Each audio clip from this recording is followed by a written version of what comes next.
안녕하세요. 저는 사기 결혼을 당했던 30대 여성입니다. 신혼여행에 다녀와 시댁에 인사를 드리러 간 날, 시댁 부엌에서 생판 처음 본 여자가 나왔다면 믿으시겠어요? 저는 시어머니가 둘이 있다는 사실을, 그리고 제가 시어머니로 모셔야 할 사람이 사실혼 관계의 여자라는 사실을 신혼여행 갔다 와서야 알게 되었어요. 처음엔 일하시는 아주머니인가 했습니다. 그렇게 생각해도 이상한 일이었죠. 평범한 가정에서 두 사람 살림에 시부모님 또래의 아주머니를 드리는 일은 드문 일이었으니까요. 왔니? 얼른 와서 좀 거들어라. 네? 네. 남편에게 누구시냐 눈짓했지만 남편은 모른 척 하더라고요. 저희 부부가 신혼여행에서 돌아온다고 시댁 어르신들이 모두 한 집에 모이는 날이라 부엌은 분주했습니다. 그걸 그분 혼자서 다 하고 계시다 제가 오니 마치 바통 터치하듯 부엌을 나가시더라고요. 갈비는 내가 양념 다 해놨으니까 불만 올리면 되고 잡채는 재료 손질 다 해놨으니 간만 좀 맞춰라. 그리고 좀 빨리 오지 그랬니? 바빠 죽겠는데 숟가락만 얹을 셈이었어? 네? 저는 영태 씨가 이 시간에 가자고 해서 맞춰온 건데요. 영태야 남자라 뭘 몰라서 그렇다 치지만 너까지 그래야 되겠니? 신혼여행 갔다 와서 처음 인사드리러 온 자리면 옛날 집성촌처럼 모여 사는 시댁 어른들 다 모일 거란 생각은 못해? 하여간 요즘 젊은 애들 자기밖에 몰라서 생각이 깊지 않다곤 하더라만 그게 내 며느리가 될 줄은 몰랐지. 네? 그게 무슨... 근데 누구세요? 누구긴 영태 엄마지. 전 그때 시댁에서 저를 상대로 서프라이즈를 하는 줄 알았습니다. 재치 있는 환영식 정도로만 생각했었어요. 그런데 그분의 갑갑하고 짜증스럽다는 표정을 마주한 순간 장난은 아니구나 싶더라고요. 제 머리가 이상해진 게 아니라면 상견례를 했던 식당에서도 결혼식장에서도 저를 맞이해 주시던 분은 그분이 아니셨거든요. 생김새며 체구, 성격이나 목소리가 다른 건 두말할 필요도 없었고요. 더 황당한 건 시간 맞춰 시댁에 들어오시던 시가 쪽 식구들이 그 여자를 아무렇지 않게 대한다는 것이었어요. 정신없는 와중에 부랴부랴 음식은 거들어서 냈는데 이게 대체 뭔가 싶더라고요. 잠시 시간이 좀 비었을 때 남편에게 가서 물었습니다. 어떻게 된 거야? 어머니는 어딜 가시고 저 사람이 어머니 행세인데. 저분도 우리 엄마야. 뭐? 아니, 심영태, 알아듣게 설명해. 나 지금 말장난 할 기분 아니야. 너무 황당하고 어이가 없거든? 말 그대로라고. 결혼식장에 오신 분은 나 낳아주신 분이고 저분은 나 중학교 때부터 키워주신 분이야. 둘 다 우리 엄마라고. 여기까지 들었을 때 여러분들은 이 상황이 이해가 되시나요? 저는 이해가 되지 않아서 바보처럼 눈만 꿈뻑대며 남편을 바라보았어요. 남편은 좀 곤란하고 귀찮다는 듯 한숨을 쉬며 그러더라고요. 지금 우리 아빠랑 살고 있는 건 저분이 맞아. 네가 만난 사람은 그냥 형식적인 법적 엄마고. 야, 나 지금 너가 하는 말 무슨 말인지 하나도 모르겠어. 그러니까 너 낳아주신 분, 키워주신 분이 따로 있다는 말이잖아. 그러면 처음부터 상견례고 결혼식이고 키워주신 분이 나와야 하는 거 아니야? 아버님이랑 같이 살고 있는 분이시라며. 그리고 법적 엄마는 뭐야? 그럼 저분은 법적으로 네 엄마는 아니라는 소리야? 우리 집안 사정이 있어서 그래. 비록 두 분이 법적 부부는 아니지만 사실상 법적 부부나 다름없지. 어쨌거나 친엄마랑은 진작 별거하고 양쪽 다 각자의 새로운 인생을 살고 있으니까. 그리고 굳이 공식적인 행사에 친엄마가 나가신 건 어쩔 수 없었어. 대외적으로는 우리 아빠랑 친엄마가 부부라서. 남편의 이야기는 들으면 들을수록 미스터리 투성이었습니다. 그때 그 남편을 키워주셨다는 분께서 저를 급하게 부르시는 바람에 그 자리에서 더는 이야기를 하지 못했어요. 저는 그 자리에서 처음 봤던 그분은 그 집에서 아무렇지 않게 장손 며느리 역할을 하고 있었습니다. 전체적인 분위기를 휘어잡고 누구도 어려워하지 않는 모습을 보면서 그야말로 실세구나 싶더라고요. 인사도 드리고 식사를 함께하는 사이 누구도 그분에 대한 설명을 해주신 분이 없었어요. 그야말로 이상한 나라에 와 있는 기분으로 일정을 끝냈을 땐 어둠이 짙게 내린 자정이 가까운 시간이었죠. 자고 가라고 하셔서 엉겁결에 남편이 쓰던 방에 눕긴 했는데 정말 말 그대로 꿈 같더라고요. 제대로 좀 얘기해봐. 나 오늘 상황 아무리 생각해도 납득이 안 돼. 이게 맞다고 생각해? 우리 엄마 아빠는 그때 결혼식장에 오신 분이 너희 엄마라고 생각하고 계시는데 갑자기 느닷없이 아버님이랑 살고 계신 분은 따로 있다고 하면 이해하시겠어? 말했잖아. 그냥 우리 집안 사정이 그렇다고. 미리 말 못한 건 미안해. 솔직히 말하면 이 사정 제대로 이해하지 못할 것 같아서 그랬어. 그렇다고 범죄를 저지른 건 아니잖아. 그냥 집안 사정일 뿐이지. 범죄는 아니겠지. 근데 경우가 이게 아니잖아. 집안 사정이 있으면 미리 얘기를 해서 양해를 구하고 이해시키려고 해야지. 이해받지 못할 거라는 이유로 숨기고 결혼했다는 게 말이 돼? 나라고 이렇게 복잡한 가정사에 있는 집에서 자라고 싶었겠어? 나도 어렸을 때부터 많이 힘들었었어. 영태야, 그래도 이건 아니지. 뭐 하나 속 시원하게 이해되지 않은 상황에 한숨만 푹푹 나오는데 갑자기 문 두드리는 소리가 들리더군요. 들어오라고 말도 하지 않았는데 문이 벌컥 열리더니 시어머니란 사람의 모습이 보인 거예요. 예, 여기 너네 집 아니다. 네? 아무리 불만이 있어도 그렇지. 지금 시댁에 와서 목소리 높이는 거니? 어른들 타 있는 자리에서? 아, 죄송해요. 그렇게 큰 소리로 말한 건 아니라고 생각했는데 들으셨다면 죄송합니다. 근데 저도 좀 당황스러워서요. 아까는 상황이 적절치 않아서 그냥 넘어갔지만 꼭 짚고 넘어가야 하는 문제라고 생각하거든요. 뭐가? 어머니께서도 저 처음 보신다면서요. 저도 어머님 이 자리에서 처음 봤어요. 영태 씨한테 어머니가 두 분 있다는 사실은 전혀 듣지 못해서 너무 당황스러워서 그래요. 이제 알았잖니. 네? 알았잖니가 아니라 잠 좀 자자, 잠 좀. 응? 어떤 집이든 그 집안의 사정이라는 게 있는 건데 그걸 다 일일이 너를 이해시킬 필요는 없지 않겠니? 네? 내일은 5시에는 일어나야 한다. 네 시아버지가 아침을 일찍 하시니. 황당해하는 저를 아랑곳하지 않고 그분은 다시 문을 닫고 나가버리셨어요. 기가 막혀 남편을 쳐다보니 남편은 눈 둘 곳을 찾지 못한 채 미안하단 말뿐이더라고요. 처음 인사 간 그날이 어떻게 지나간 줄도 모르겠습니다. 다음 날 집에 돌아오는 길에 남편과 한마디도 하지 않았어요. 아무리 생각해도 이건 아니다 싶었는데 그때까지만 해도 이혼 생각까지는 못했습니다. 이혼할 일이 아니라고 생각해서가 아니라 정말 이게 무슨 상황인지조차 인지가 잘 안 됐거든요. 그때 때마침 결혼식장에 오셨던 남편의 친어머니라는 분께서 연락을 주신 거예요. 그래, 너희 신혼여행 다녀왔다며? 너 영태 집에 갔을 것 같아서 연락했어. 네, 어머니. 저 지금 그래서 무슨 상황인지 잘 이해를 못하겠어요. 낳아주신 분, 키워주신 분 따로 있다는 것도 어머님, 아버님이 이혼은 안 하시고 따로 사시면서 각자 배우자를 따로 두고 계신다는 말도 이게 다 무슨 말이에요? 미안하다, 수정아. 미리 말했어야 하는 문제인데 영태가 자기가 알아서 하겠다고 하도 간곡히 얘기하는 바람에 나도 말을 못했어.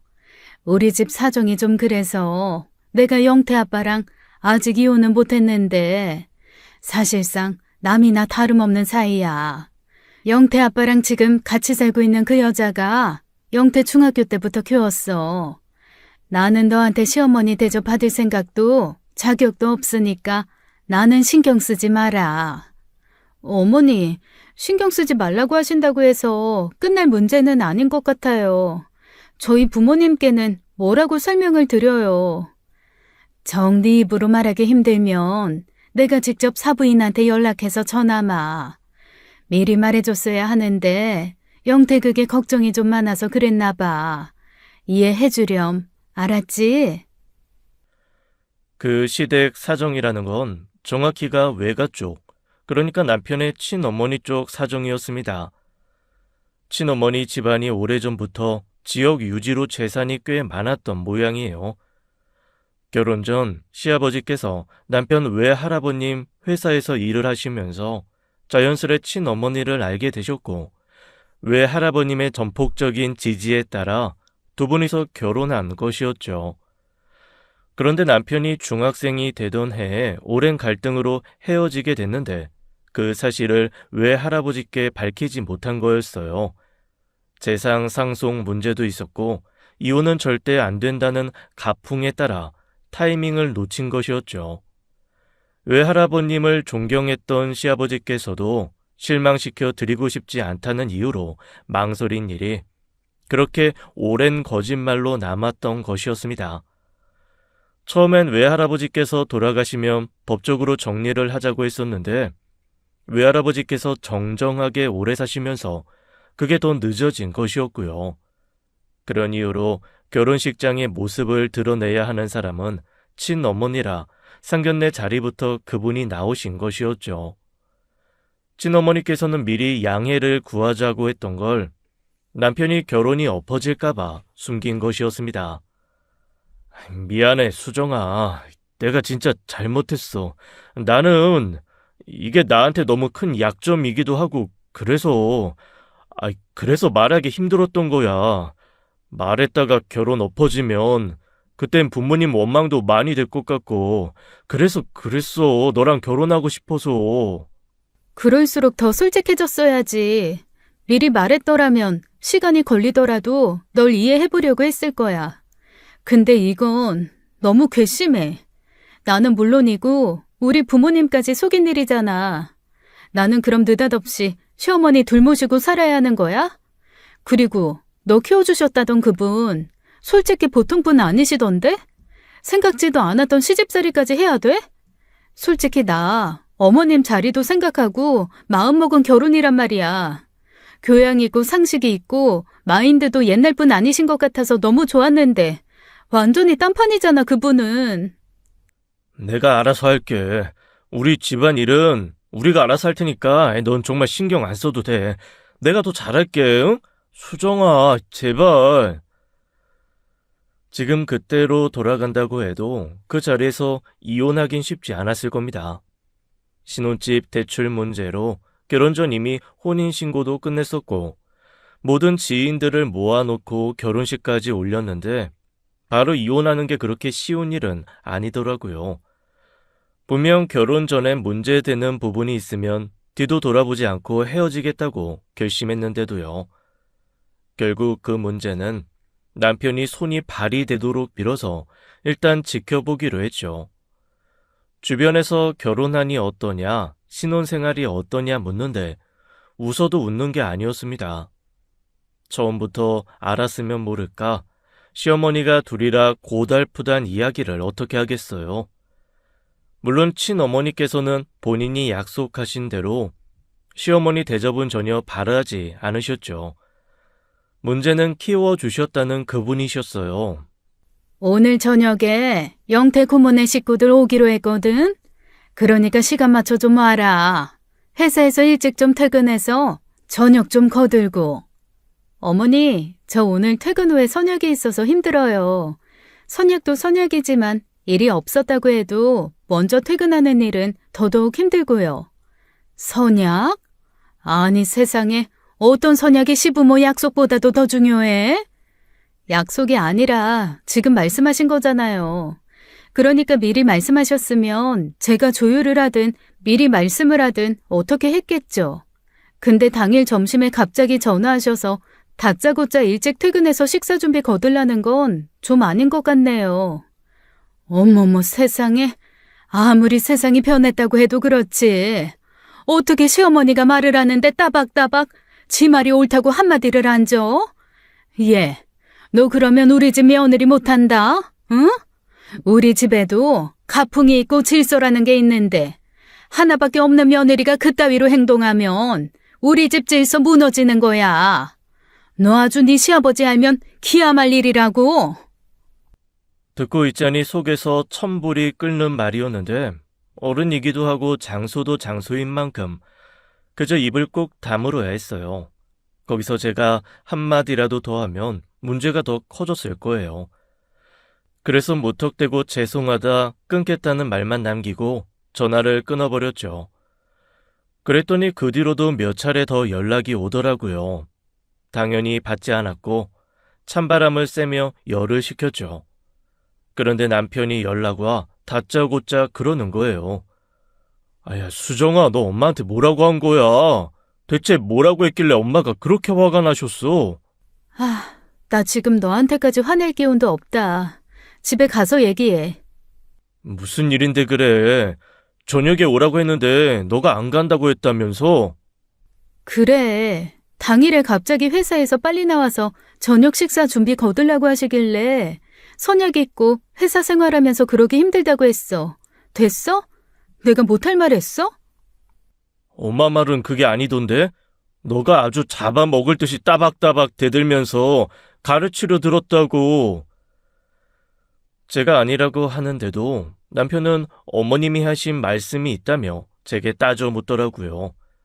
그래서 저는 듣다 그냥 그 자리에서 전화를 끊어버린 후 자동 녹음이 된 통화 녹음을 남편에게 보냈어요. 자기도 듣고서 느낀 바가 있는지 더 말은 없더라고요. 수정 씨, 왜 그러고 있어? 무슨 일 있어? 선배, 나 아무래도 결혼 잘못한 것 같아요. 왜? 신랑이랑 싸웠어? 원래 신혼 때 많이 싸워. 싸우다가 정든다. 그게 부부지 뭐.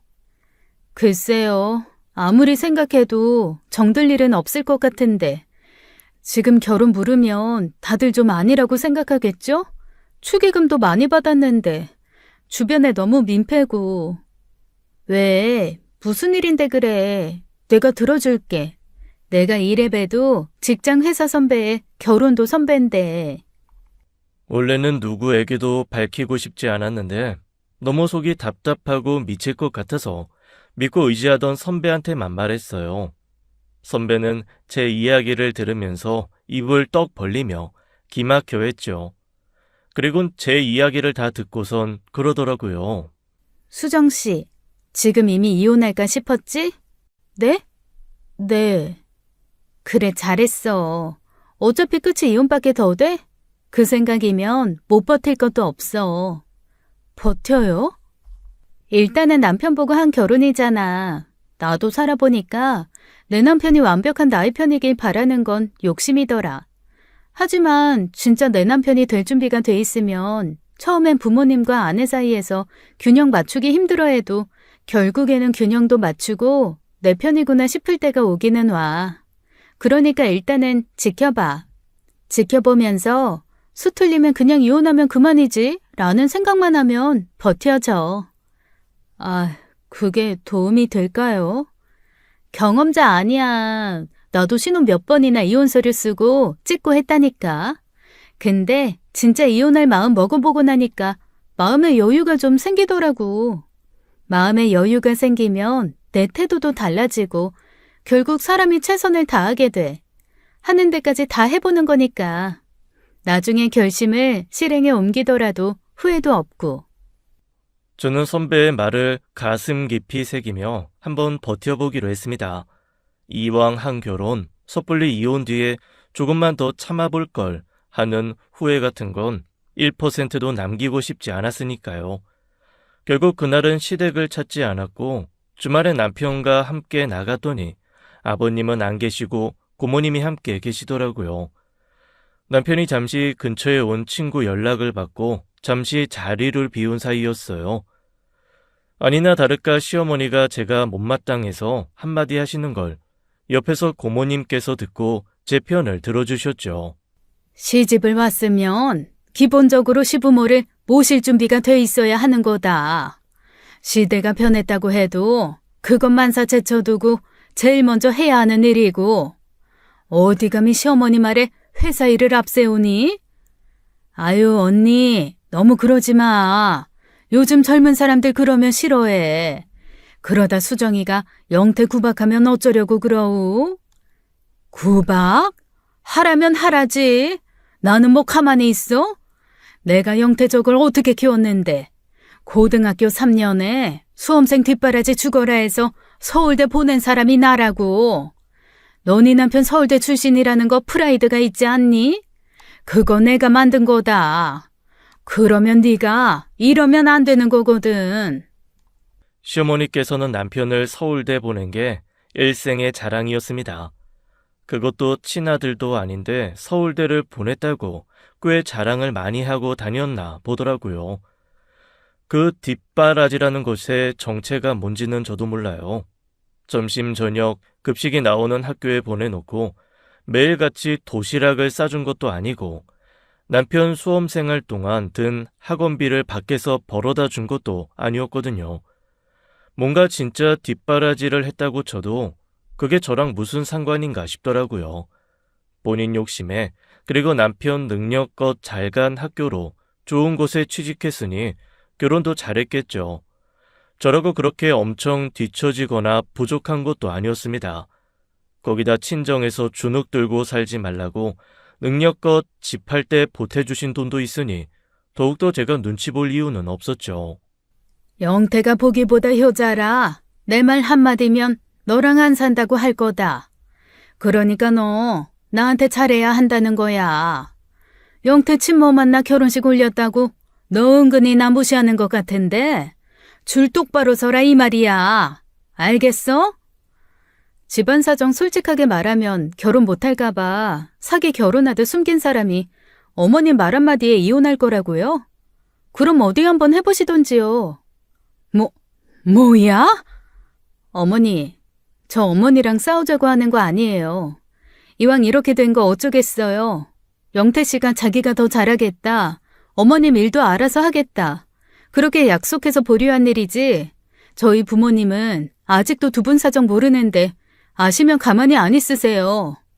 저도요. 저 생각 끔찍해 해주는 부모님 계시다고요. 어머 얘 말하는 것 좀 봐. 내가 못할 것 같니?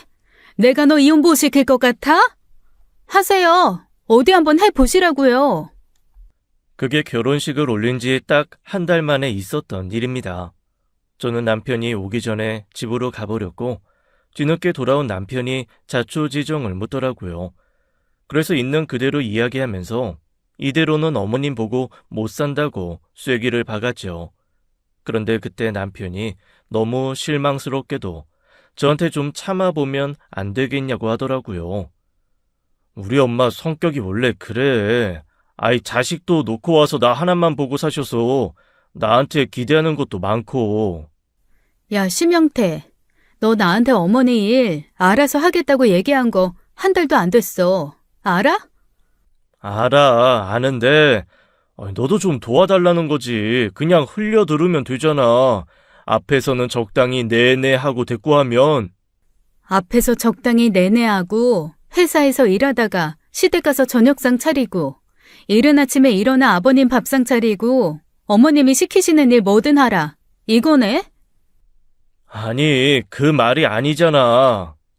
그 말이 아니긴 뭐가 아니야. 내내 하다 보면 어머님이 시키신 일 다 하게 되는데 결국 나보고 너만 참으면 되잖아라는 거 아니야. 양심 없다고 생각하지 않아? 내가 너네 집안 평화를 위해서 왜 참아줘야 되는데? 너네 집안? 야, 말을 왜 그렇게 하냐? 진짜 어이가 없네. 너 내가 그냥 넘어가 준 것 같지? 아니, 나 참고 있는 거야. 어떻게 나오나 보고 있는 거라고. 나 이대로는 못 살아. 너 그런 식으로 중간 역할 할 거면 내 남편 하지 말고 그냥 집에 가서 아들 노릇이나 해.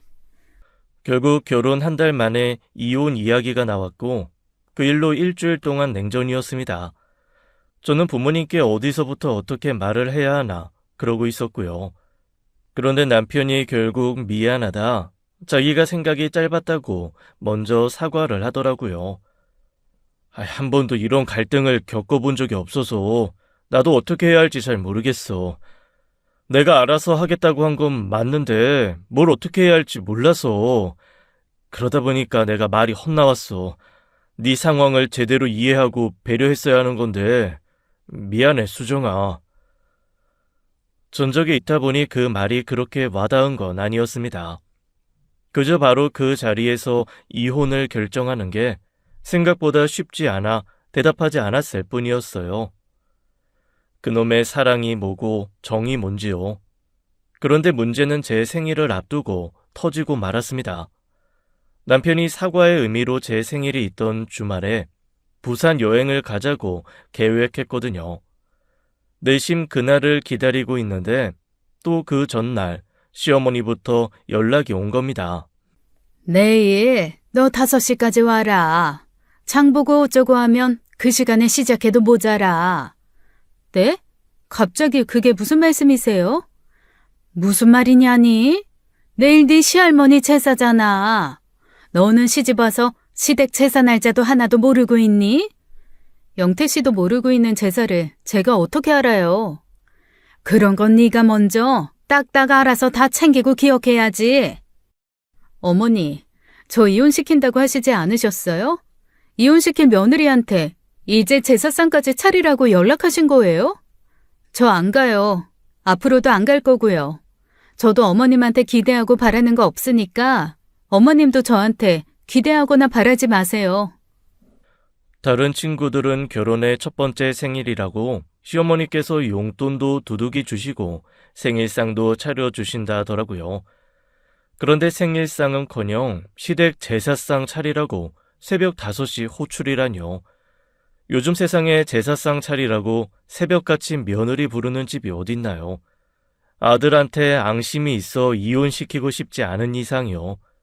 그간 받았던 스트레스가 한 번에 터져버렸고 저는 그 길로 친정 엄마께 연락해 엉엉 울었습니다. 놀란 엄마가 무슨 일이냐고 호들갑 떠시며 물었고 저는 그간의 일을 모두 털어놓은 거예요. 결국 저희 친정 식구들이 그 일을 모두 알게 되었고 그 이튿날 바로 두 분이 오시게 된 겁니다. 그것도 저희 집이 아니라 시댁으로 가서 다짜고짜 직접 사온 전과 과일을 거실에 내동댕이 치셨죠. 여기 있습니다. 전이랑 과일. 아니 이게 무슨... 우리 수정이가 생일날 남의 집 제사상 차려야 한다고 하길래 애비가 왔습니다. 그런데 그쪽은 누구신지요? 에? 사돈, 이 여자 누굽니까? 그게 말입니다, 사돈. 다름이 아니라 세상에 이런 경우는 없지요. 음침하게 가정사 다 숨기고 사기 결혼했으면 죄인처럼 바짝 엎드려 며느리 대접해주질 못할 망정 뭐요? 생일날 제사상을 차리라고 해요? 아빠의 윽박에 시아버지께서는 몰랐는지 어리둥절한 표정으로 저와 남편을 번갈아가며 바라보더라고요. 제삿날은 알았어도 며느리 생일은 몰랐으니 당황스러웠겠죠. 내가 진짜 어이가 없어서 날이 밝자마자 왔습니다. 그쪽이 한번 말해보세요. 내가 내 딸 이 집 종이나 하라고 키운 줄 아십니까? 내가 쎄 빠지게 돈 벌어 먹이고 입히고 금이야 오기야 키워 그 집 종으로 보낸 줄 아세요? 아니 사람들이 말이야 양심이 있고 경우가 있어야지. 온 식구를 속여서 결혼시켜놓고 뭐 이런 개같은 집구석이 다 있어?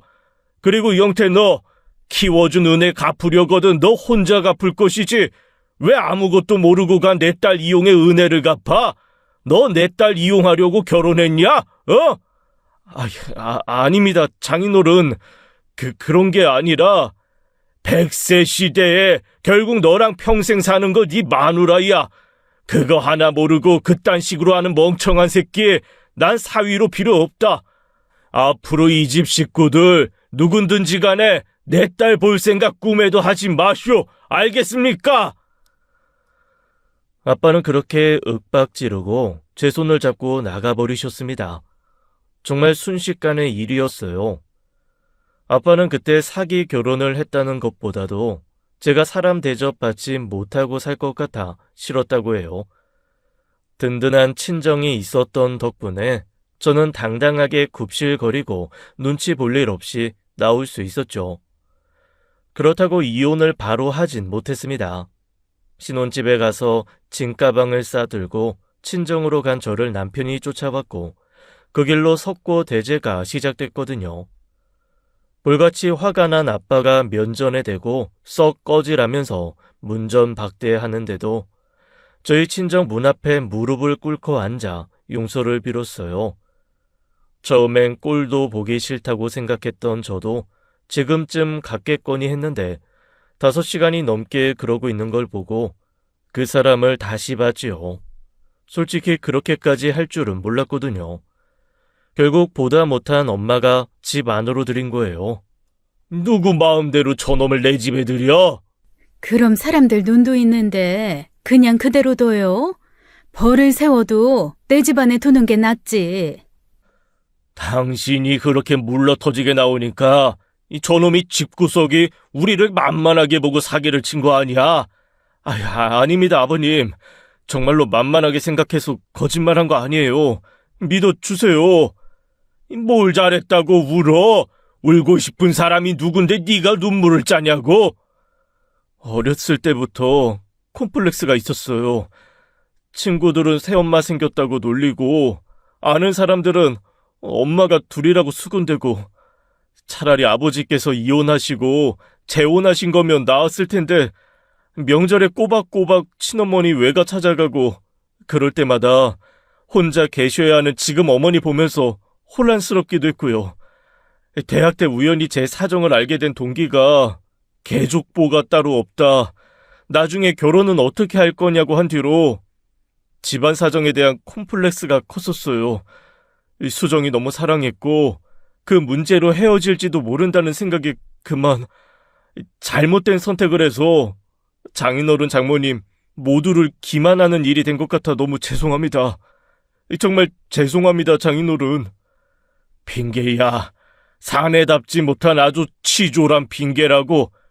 뒷일 생각 못하고 무턱대고 일부터 치르는 걸 보니 아주 초등학생 저리 가라야. 그리고 네 새엄마가 그렇게 유별난 사람인 걸 알면 네가 중간에서 잘 막아줬어야지. 내가 그것만 잘했어도 말을 안 해. 결국 그 유별난 집안 때문에 내 딸만 손해보고 힘들었던 거 아니야. 결혼한 지가 얼마나 됐고 고작 한 달이야, 한 달. 앞으로 못해도 50년은 같이 살 텐데 한 달을 못 버티게 하고 힘들게 하는 놈을 뭘 믿고 50년을 맡기냔 말이야. 죄송합니다, 아버님. 입이 10개라도 할 말이 없어요. 저도 잘해보려고 한 일이었는데 제가 집안 제사 날짜도 제대로 모르고 일을 그렇게 만들었어요. 물론 일정이 없는 주말 제사라고 해도 이른 새벽부터 저희 집안 제사 챙길 일 없게 했어야 합니다. 장인 어른께서 하시려는 말 무슨 말인지 아주 잘 알고 있어요. 한 번만 더 기회를 주십시오. 다시는 이런 일 없다고 하겠습니다. 남편은 바닥에 엎드려 거의 머리를 조아리며 부탁을 하더라고요. 보는 사람이 다 뭘 저렇게까지 하나 싶을 정도로요. 머리끝까지 화가 났던 저희 아빠도 그 모습에 목소리가 좀 누그러졌죠. 영태야, 너 하나 보고 내가 맡긴 딸이야, 어? 앞으로 나랑 이 사람 저 세상 가면 내 딸 나만큼이나 아껴줄 놈 찾아 마음 놓고 눈 감으려고 나도 고심 끝에 허락한 결혼이었다고. 그런데 네가 이러면 어떻게 하냐? 나는 아주 뒤통수 맞은 심정이야. 압니다, 장인어른. 죄송합니다. 수정이, 너 이런 일이 있으면 바로 부모한테 이야기를 해야지. 참을 게 따로 있지. 그런 걸 혼자만 알고 넘어가려고 해. 넌 어떻게 할 거야? 앞으로 어떻게 하고 싶은데? 엄마 아빠 걱정할까봐 혼자서 이해하고 받아들이려고 했던 일이 결국 이렇게 돼버렸어. 솔직히 말하면 자신 없어. 수정아, 좋은 배우자는 부모에게서 정서적 독립을 하고 독립된 가정을 꾸릴 수 있는 사람이어야 한다고 생각해. 효도도 좋고 부모님 챙기는 거 너무 좋지만 새로 꾸린 가정보다 원가정이 더 중요한 사람이면 결혼하지 않는 게 더 낫지 않을까? 나도 처음이라 그랬어. 너 먼저 챙겨야 하는 거 너무너무 잘 아는데 그게 마음처럼 잘 안 돼서 내가 중간에서 대처를 잘 못했던 것 같아. 내가 정신 똑바로 차리고 살게. 각서라도 쓸게. 남편은 벼랑 끝에 내몰린 사람처럼 다급하게 말했습니다. 다시 한번 이런 일이 있을 경우 공동 명의 아파트까지 포기하고 깔끔하게 이혼하겠다는 각서를요. 큰 의미도 없는 각서가 욕심나는 건 아니었고 그렇게 처절하게 이혼을 원하지 않는 모습을 보면서 저도 흔들린 거예요. 마음처럼 혹은 드라마나 영화처럼 결단력 있게 이혼도 할 수 있으면 얼마나 좋겠습니까? 하지만 함께 지내왔던 세월도 길고 그간 미운정, 고운정 다 쌓고 가족이 된 상황에선 쉽지 않았어요. 더군다나 100% 남편과의 문제라기보다는 제3자가 끼어든 문제라 그 문제만 해결되면 늦지 않게 새로운 시작을 할 수 있을 거라고 생각했고요. 그래서 남편의 각서를 받고 다시 잘해보기로 한 거였어요. 남편이 약속한 건 첫째, 시댁 문제는 일절 남편이 해결한다. 둘째, 키워준 시어머니와 연락할 일은 절대 없게 한다. 였습니다.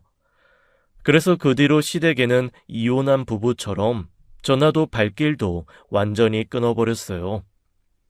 그 문제가 해결되니 자연히 부부 문제도 해결이 됐습니다. 비로소 신혼생활이 시작된 후로는 남편과 싸우는 일이 전혀 없었어요. 수정아, 나 내일 집에 좀 갔다 올게. 아마 하룻밤 자고 와야 할 것 같아. 또? 이번엔 무슨 일인데? 미국 사는 사촌 동생이 들어왔대. 같이 밥 먹고 술 한잔 하다 보면 또 움직이기 힘들 것 같아서. 미국 사는 사촌 동생이 있었어? 그래, 그럼 어쩔 수 없지. 시댁 행사에서 자유가 된 저는 그럴 때마다 혼자 집에 있었고 남편만 시댁에 가곤 했습니다. 저에 대해 뭐라고들 하는지도 알 수는 없었어요. 남편이 철저하게 그 부분을 막아주었고 시댁 행사는 본인이 책임졌으니 그것만으로도 만족했죠. 그렇게 달콤한 신혼생활을 반년 정도 이어가던 어느 날이었어요. 집 근처 대형마트에 장을 보러 갔는데 거기서 우연히 시어머니를 만난 겁니다. 그런데 옆에 웬 젊은 여자가 함께 있더라고요. 하도 다정하게 하하호호 웃고 있기에 저는 놓고 온 자식인가 했죠. 시아버지와 함께 살기 전 자식이 있었다고 들었으니까요. 그러다 시어머니와 눈이 마주치게 됐는데 저도 시어머니도 인사를 하거나 아는 체는 하지 않았습니다. 그런데 이상하게 유달리 그 여자를 더 대놓고 일부러 챙기는 것 같다는 생각이 들더라고요. 집에 돌아와 남편에게 그 이야기를 했더니 남편은 대수롭지 않게 이야기를 했죠. 딸? 있다고는 들었는데 자세히는 몰라. 만난 적도 없고. 그래?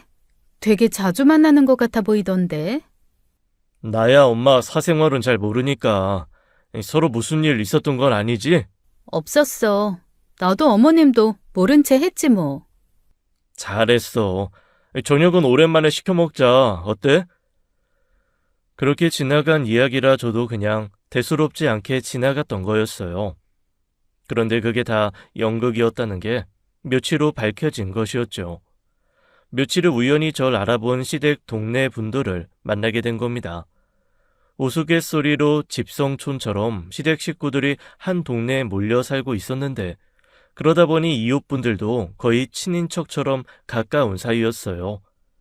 남편 어렸을 때부터 봐오신 분들이라 결혼식도 참석하셨고 집안 사정도 어느 정도 아시고 계신 분들이었어요. 그런데 그분이 호들갑스럽게 저를 보고 아는 체 하시는데 좀 말씀이 이상하시더라고요. 어머, 영태 처 아니야? 안녕하세요. 나 결혼식 때 봤는데. 아, 안녕하세요. 어머, 듣던 대로 참하고 너무 예쁘다. 아주 그 집 시어머니가 입이 닳도록 칭찬하고 다니잖아요. 음식도 잘해, 말도 사근사근하고 예쁘게 해. 아주 딸 하나 생긴 것 같다고 좋아 죽던데? 저희 어머니가요? 우리 아들도 영태 저 같은 여자 만나서 결혼하면 좀 좋아. 아주 요즘 애들 같지 않게 시부모 알기를 하늘같이 하는 것 같아서 너무 예쁘더라. 이번에 필라테스도 끊어드렸다며? 같이 다니게 됐다고 얼마나 좋아하든지. 필라테스 끝나면 영태가 매번 데려다주고 그런다며. 세상에 얼마나 부부간에 보기가 좋아? 그때 전 이분이 시어머니랑 짜고 저를 비아냥 되려고 하는 건가 싶었습니다. 저는 절대 그런 며느리가 아니었고 시어머니도 밖에서 제 칭찬을 하고 다닐 사람이 아니었으니까요. 그런데 그때 뒤늦게 온 지인 한 분이 소스라치게 놀라면서 그러시는 거예요. 어머, 규진 엄마, 그거 아니야. 응? 아니긴 뭐가 아니야. 영태 처 맞구만. 아유, 그 며느리가 아니래도 그러네. 미안해요. 이 사람이 사람을 착각했네. 다음에 봐요. 그러고는 다급하게 저를 보고 아는 체 했던 분을 데리고 가시는 거예요. 그때까지도 상황 파악을 하지 못하고 대체 이게 무슨 말인가 싶었어요. 그런데 생각하면 생각할수록 이상하잖아요. 없는 이야기를 그렇게 디테일하게 할 수 있나 싶어 너무 찜찜했습니다. 그러다 우연도 그런 우연이 없게 남편 옷 주머니에서 웬 필라테스 전단지가 접혀 나온 거예요. 세탁하려던 중 발견했고 뭔가 이상하다는 생각이 들었죠. 필라테스? 이거 뭐야? 어? 아하, 회사 근처에서 나눠주던 거 받아서 버린다고 한 걸 쓰레기통이 없어서 그대로 넣었나 보다. 그냥 버려. 그 순간 촉이 발동되었습니다. 이상하게 어색함이 느껴지는 남편의 표정과 태도에 뭔가 있구나 싶었던 거예요. 그래서 다음 날 그 필라테스 학원에 연락해 강습 시간표를 알아낸 후 남편이 퇴근 후 들를 만한 시간대에 미리 가서 잠복해 있었던 겁니다. 남편이 가끔 일주일에 한 번씩 시댁에 와서 밥을 먹고 오는 날이 있는데 아무래도 그날 같다는 생각이 들었거든요. 아니나 다를까 그 시간이 되자 시어머니와 젊은 여자가 필라테스 학원에서 나오는 거예요. 그러자 갓길에 정체화되어 있던 차에서 남편이 나와 그 두 사람을 환하게 맞이하고요. 차에 오르기 전 시어머니께서 얼굴이 환하게 펴서는 뭐라고 하시고 그 여자는 그 옆에서 흐뭇하게 웃으며 서 있었어요. 곧이어 남편이 차를 열어 그들을 에스코트했는데 젊은 여자가 자연히 남편 차 조수석에 오르더라고요. 그렇게 멀어지는 세 사람을 보면서 심장이 쉴 새 없이 뛰었습니다. 만약 우연히 그 모습을 봤더라면 시어머니의 친딸이라고 생각도 했겠지만 그 동네분 말이 잊혀지지가 않는 거였어요. 이게 맞나 싶었지만 아무래도 전 확인이 필요하다는 생각에 그 길로 시댁으로 갔습니다. 6개월 만에 방문이었는데 그때 남편이 누르고 들어갔던 비밀번호를 그대로 누르고 들어간 거예요. 한 차례 웃음소리가 이어지더니 안쪽에서 시어머니가 나오더군요. 뭐야, 당신 왔어? 오늘 늦을 거라더니 왜? 어머, 너 웬일이냐? 시어머니는 그렇게 말씀하시면서 제가 복도를 지나가려는 걸 막아서더라고요. 네가 왜 여길 와? 잠시만요. 어딜 가겠다는 거야? 엄마, 무슨 일... 수정아! 저는 다짜고짜 시어머니를 밀치고 복도를 지나 거실로 들어갔어요. 그러자 다정하게 나란히 앉아 붙어있던 남편과 그 여자를 보게 된 겁니다. 남편은 적잖이 당황해 사색이 된 얼굴로 벌떡 일어나 그 여자 손을 잡고 있었던 손을 뒤로 감추더라고요. 심영태, 너 뭐야? 수정아, 내가 설명할게. 그게... 똑바로 말해. 저 여자 누구야? 그러니까 이 사람은... 내 며느리다. 왜? 어쩔 줄을 모르는 남편을 대신해 시어머니가 나섰습니다. 제가 황당해서 쳐다보자 시어머니는 뭐가 문제냐는 듯 고개를 쳐들며 그러더라고요. 내가 말했지? 너 영태랑 이혼시킬 거라고. 너 같은 며느리는 애초에 내가 반대했어야 해. 영태가 좋다고 해서 이 참한 애를 마다하고 결혼시킨 것부터가 문제지. 며느리? 아, 기가 막히네 진짜. 심영태, 뭐야? 이 집은 뭐 법적 와이프 따로 두고 사실혼 와이프 따로 두는 게 내력이야? 수정아, 그게 아니라 내가 제대로 설명할게. 뭘 설명해? 지금 네 어머니께서 이미 다 설명하셨잖아. 며느리라고. 지금까지 너 이 집 드나든 이유가 이 여자 때문이었어? 효도한답시고 일주일에 2-3번씩 찾아와서 밥 먹으러 가고 하룻밤 자고 오고 그랬던 게 다 이 여자 때문이었어? 눈치가 아주 없진 않네. 내가 그러라고 했다. 영태가 효자라 내가 그러라고 하면 그러는 애거든. 어렸을 때부터 그러던 애야. 이제 알겠니? 네가 아무리 용을 쓰고 마누라 노릇하려고 해도 결국 이 집에서 며느리 노릇 못하면 영태한테 너는 아무것도 아니다. 저는 그 길로 그냥 그 집을 나와버렸습니다. 더는 확인할 것도 없었어요. 남편의 어설픈 변명부터가 시어머니의 그 말 같지도 않은 계획에 동조하고 있었다는 반증이었으니까요. 그 여자는 결혼 전부터 시어머니가 남편 짝으로 두고 싶어 했던 여자였습니다. 흠이라면 몇 해 전 망한 집안의 딸이라는 것뿐 망하기 전에는 여자가 무용을 전공할 정도로 부유했다더라고요. 같은 동네에서 자라서 당연히 남편도 아는 사람이었고요. 수정아, 그런 게 아니야. 엄마가 하도 부탁해서 그냥 만나서 밥 먹고 이야기하고 그런 거야. 말 같지도 않은 변명할 생각하지 마. 진짜라고. 내가 바람을 피웠어 뭐랬겠어. 채영이 걔 어렸을 때부터 알고 지냈던 동네 동생이야. 엄마가 어렸을 때부터 딸처럼 잘 챙겼던 애라 그 후로도 자주 만나서 시간 보내고 그랬던 애라고. 어머니 하시는 말 못 들었어? 며느리라잖아. 이 집에 아들이 둘이야? 밖에서도 그 여자를 며느리라고 자랑하고 다닌다더라. 그리고 너 나 눈뜬 장님 취급하지 마. 나 들어가기 전에 둘이 나란히 앉아서 뭐 했는데? 너는 동네 동생이랑 손잡고 노니? 그게 아니라 수종 냉증 때문에 손이 많이 차다고 해서 얼마나 차나 싶어서. 진짜 수정아, 진짜 그런 거 아니야. 난 그냥.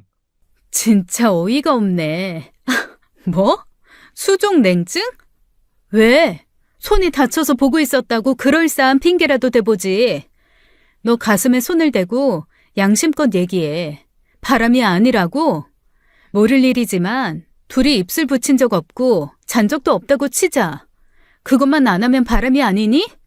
내가 친정에서 친정 부모님이랑 아는 오빠랑 넷이 모여서 일주일에 2-3번씩 가족처럼 밥도 먹고 차도 마시고 집까지 드나들면서 시간 보냈다고 하면 너는 동네 오빠랑 친목 따지고 왔구나. 그렇게 생각할래? 제가 쏘아붙이자 남편은 꿀 먹은 벙어리처럼 할 말을 잃더군요. 이번에야말로 변명을 들어줄 필요가 없었고 더는 고민할 필요도 없었습니다. 바로 이혼에 이른 거예요. 물론 남편이 협조적이지는 않았습니다. 절대 못하겠다고 버티는 걸 혼자 미친년처럼 윽박지르고 난리를 친 후에야 합의 이혼을 할 수 있었어요. 이혼은 2번 다시 못할 짓이더라고요. 한때 영원을 약속했던 사람과 좀 밑바닥까지 보고 나서야 남이 될 수 있는 일이었거든요. 2번 다시 만나지 말자. 죽어 저승에서도 그 얼굴 보이지 마라라는 말이 마지막일 거라고 생각했었어요. 이혼 때문에 너무 힘들어 휴직하고 한동안 친정에서 지내면서 2번 다시 결혼도 하지 않겠다 다짐했죠. 물론 전 남편은 그 후로도 몇 번이나 연락은 왔었습니다. 다시 한 번만 생각해주면 안 되겠냐고 이미 이혼 서류에 도장을 찍고도 그러더라고요. 참 사람이라는 게 알다가도 모르겠더라고요. 친정 앞에서 5시간을 넘게 무릎 꿇고 앉아 절실하게 기회를 찾던 사람이 어떻게 그렇게 허무하게 기회를 저버릴까요? 처음엔 시어머니도 전 남편도 제가 고통받은 만큼 똑같이 고통받았으면 좋겠다 이를 갈았는데 시간이 지나자 그저 앞에서 엮일 일 없이 상종도 하지 않았으면 좋겠다. 그냥 영영 끝이었으면 좋겠다 싶더라고요. 하지만 제 바람과는 달리 전 남편과의 끝은 그게 아니었습니다. 이혼 후 1년이 지난 어느 날이었어요. 회사 근처에 오피스텔을 얻어서 복직해 살고 있었는데 그 근처 카페에서 우연히 전 남편 친어머니를 만난 겁니다. 어머, 수정아. 안녕하세요. 맞네. 여기가 네 회사구나. 잘 지냈어? 얼굴은 좋아 보이는데. 네, 괜찮아요. 어머님께서도 잘 지내셨어요? 나야 잘 지냈지. 어머님이라는 호칭 좀 미안하네. 나 잠깐 시간 되는데 앉아서 얘기할 시간 돼? 네? 네. 나 이혼했어. 반년 전에. 아버지께서 돌아가시고 영태 아빠랑도 서류 정리한 거지. 그러셨구나. 영태 새엄마 소식 들었니? 아니요. 그 뒤로는 그냥 다 닫고 살아서 별로 궁금하지도 않고요. 영태 새엄마랑 영태 아빠도 갈라선 모양이더라. 이런 말 도움이 될지 모르겠지만 그래도 너 마음 조금이라도 편하라고. 네? 아니 왜? 영태 아빠가 그런 사람이야. 내가 그 사람이랑 왜 이혼을 했겠니? 가만히 앉아서 관심 없는 척 있다가 자기 이속만 챙기던 사람인데 그러니 영태 아빠랑 나 같은 관계도 가능했겠지. 약속했던 대로 내가 상속재산 일부를 영태 아빠한테 넘겨주고 이혼했는데 기다렸다는 듯이 그 여자랑도 헤어지더라. 따로 만나는 여자가 있었던 모양이야. 네? 바람을 피우셨다고요? 그것 때문에 지금 소송 중이라더라. 사실혼 관계였으니 재산 분할 제대로 해달라고. 그래도 내 아들 오래 키워준 공이 있어 그렇게 되지 않기를 바랐는데 네가 들으면 속은 편할까 싶어서 이야기하는 거야. 생각해 주셔서 감사해요. 영태랑은 연락 안 하지? 영태는 아니다. 수정아, 너랑 첫 단추를 잘못 깬 것 같아서 내내 그게 걸렸어.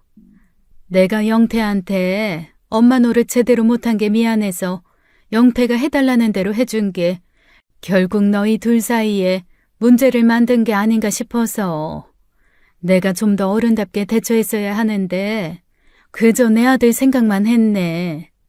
영태 때문에 마음고생한 거 대신 사과할게. 영태 그게 그 여자한테 마음의 빚이 있어서 그랬을 거야. 나도 영태 아빠도 어린 영태한테 죄인이라 내 아들 탓은 못하겠다. 그분께서는 어린 시절 어른들의 문제로 눈치를 보며 자랐던 전 남편에게 미안하다 하셨어요. 그리고 응원을 받으며 헤어졌는데 헤어지기 직전 마음에 걸리는 말이 있었어요. 맞다. 수정아. 혹시 영태 소식 듣더라도 너무 마음에 담지 마. 아까도 말했지만 그건 영태 탓도 네 탓도 아닌 그냥 나랑 영태 아빠 탓이니까. 그게 무슨 말이냐고 자세히 물으려다 말았습니다. 솔직히 말하면 마음 불편해지는 이야기를 듣고 싶지 않았던 것이죠. 그런데 얼마 지나지 않아 그분이 하신 말씀이 무슨 말인지 알게 되었죠. 지인을 통해 남편이 몇 달 전 퇴사했던 소식까지 듣게 되었는데 그 뒤로 어떻게 지내고 있는지는 전혀 들리는 소식이 없었거든요.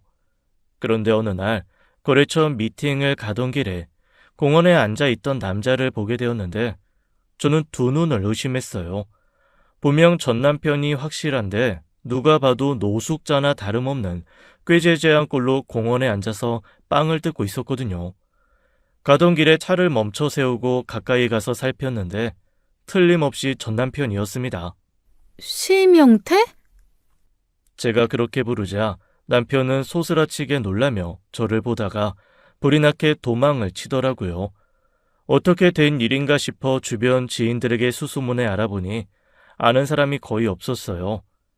그런데 고민 끝에 연락한 전 남편 친구가 그러는 겁니다. 아, 이 영태 봤어요? 아, 재수씨, 그놈 상태가 영 아니에요. 영태 이혼하고 회사에서도 여러 번 깨졌는데 그러면서 애가 맛이 갔었거든요. 근데 최근에 부모님 이혼으로 무슨 소송이 걸렸댔나? 뭐 거기에 그렇게 불려 다녔나 봐요. 그래서 집에서도 나와 사는 모양인데 나는 집 얻어 사는 줄 알았는데 친구 말 들어보니 차에서 지낸다더라고요. 아니, 왜요? 모르겠어요. 이야기해봤는데 애가 그냥 삶에 의욕도 없고 재수씨, 염치 없는 이야기지만 영태 좀 만나 이야기 좀 해봐요. 이혼한다고 인생이 망하는 것도 아닌데 애가 맛이 갔다니까요. 전 남편 친구는 염치 없지만 사람 하나 살린다고 생각하고 한 번만 도와달라고 하더라고요. 개같이 싸우고 헤어졌던 사람이지만 그래도 한때 부부로 살았던 사람이 그렇게 산다고 하니 마음이 편치는 않았습니다. 그래서 전 남편 친구와 함께 전 남편이 산다는 차가 주차된 곳까지 가게 된 거예요. 처음엔 친구만 오는 줄 알고 차에서 문을 열고 나오던 전 남편은 저를 보고 또 놀라 도망치려고 했었어요.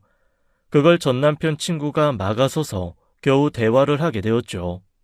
왜 이러고 있어? 대체 왜 그러는 건데? 그냥 이게 편해서 그래. 회사도 그만두고 노숙자처럼 차에서 지내는 게 편하다고? 인생 망했어?